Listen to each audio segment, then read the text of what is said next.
tax highlights. A few final comments. Some of the things, actually the IT industry was somewhat disappointed because, MAT was introduced, the SEZ policy had some benefits, and then MAT was introduced subsequently in 2011, and the viability of some of the units was being questioned, more tax outflow and things like that. And they were hoping that this time around, they will withdraw the MAT, but that really did not happen. So the industry was kind of disappointed on that. They were also hoping that the STPI scheme, which expired in 2011, would get extended. Those benefits would get extended under Section 81A and B, but that also didn't happen. But there were some positives which we discovered, which we got, which we discussed in the earlier slides. One good thing, however, is the government has announced a $1 billion venture capital fund to support MSMEs. So hopefully this will encourage some innovation, and hopefully it will be a boost to the industry. So I promise to keep this short, and that's pretty much what I have. Thank you so much. Thank you, sir. We are obliged to all our key speakers for their views with the immense insights they have provided us. Now I will request the audience to ask any questions they have to our speakers. We are restricting the questions to 2. Good evening. My question is to Mr. Ramaswamy. I want to know your view on the effect of retrospective tax arrangement on FDI. So we are talking a lot about FDI, and there's something new which is coming. So how is it going to affect the FDI? Those things. How is it going to affect the FDI in multi-brand? See, honestly, it's not been viewed from what we've been hearing in international circles. It's not the best news for the country. As I mentioned earlier, and Shekhar also mentioned, it's what is important for a foreign investor or multinational coming into India is tax certainty. Certainty on tax policies, certainty on what are the rates that they're going to pay, because all of these, along with other analysis, go into formulating a strategy for investment into the country.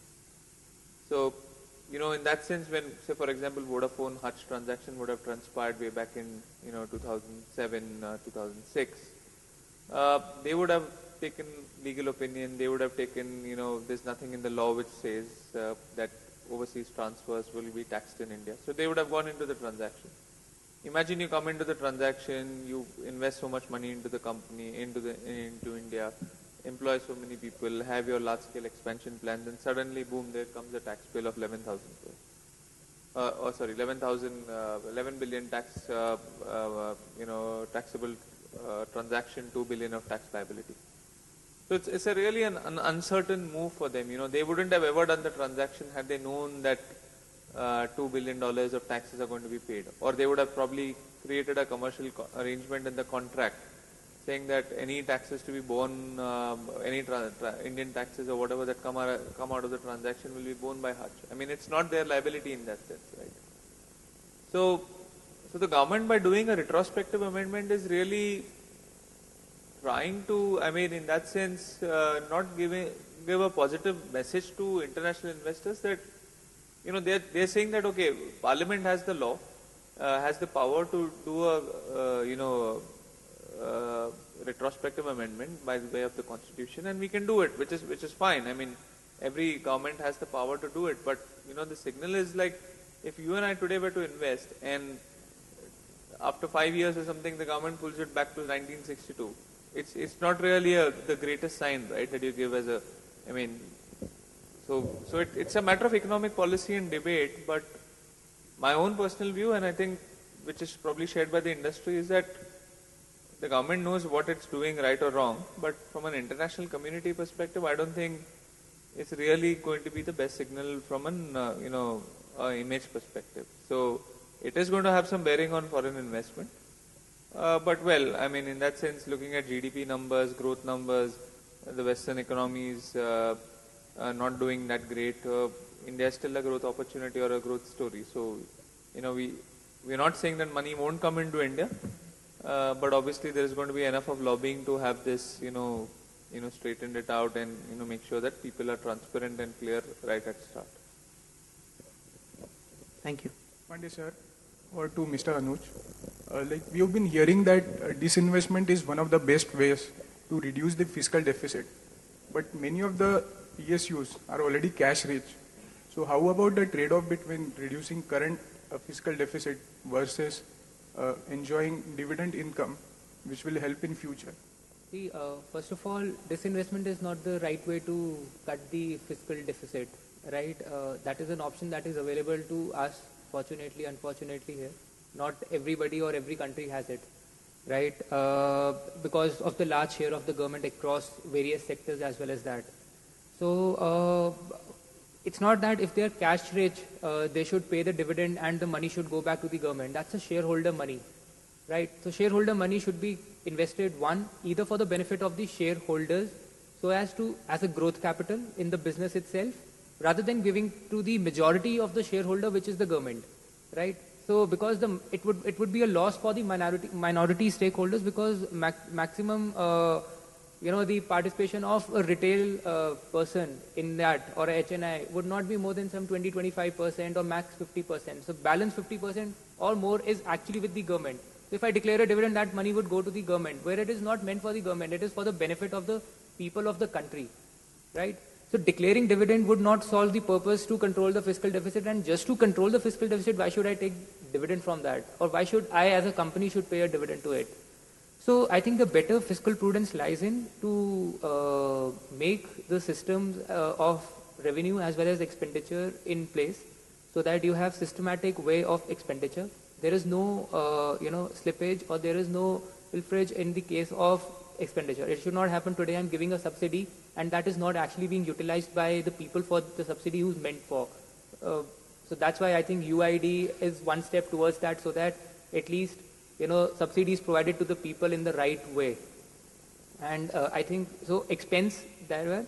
And secondly, more control on the revenues in the form of tax receipts, non-tax receipts, how we are able to collect it. And I think with all the technological upgradation towards the GSTs and VAT and all and everything, I think that would also be in order. So it's like saying that it is my company, and if I have cash, I should be the beneficiary of that and I should take it cash, whereas that cash should be invested in the business to generate more return. So never is it's a fiscal advice to anybody that if you are cash rich, please pay the dividend. Right? Thank you, sir.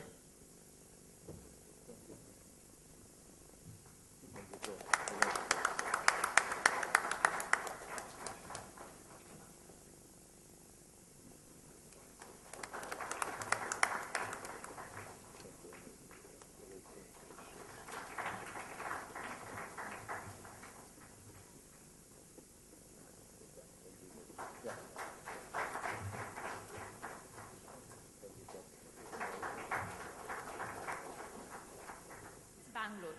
The members are Sridhar Pesapati, Ravi Prakash Singh and Nitesh Kohli.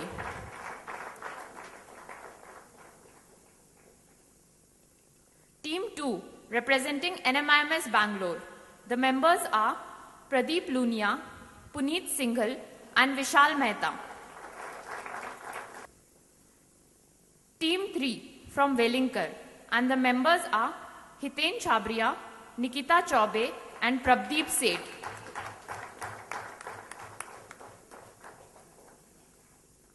Team 4 from Chetna, Mumbai, and the members are Sandeep Dutt, Chirag Matta and Vishal Chabria. Team 5 representing Amrita School of Business, and the members are Rohini Mariyappan and Gautam Nambiar. Team 5 has left because of some emergency, so we have the 4 teams here. So, ladies and gentlemen, please give a big round of applause for all the participating teams.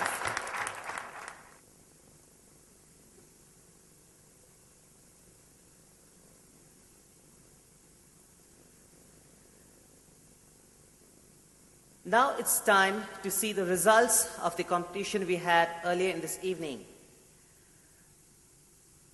I request Professor Suresh Muni to give away the prizes. The team that has come second is Team 3, representing Wellinkar, Hiten Chabria, Nikita Chaube, and Pravdeep Seth.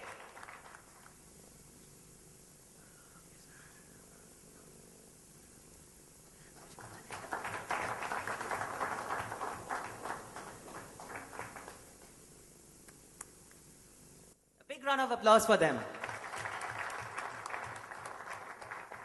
Time to announce the winner, and it is Team 5, representing Amrita Business School, Rohini Mariappan and Gautam Nambiar.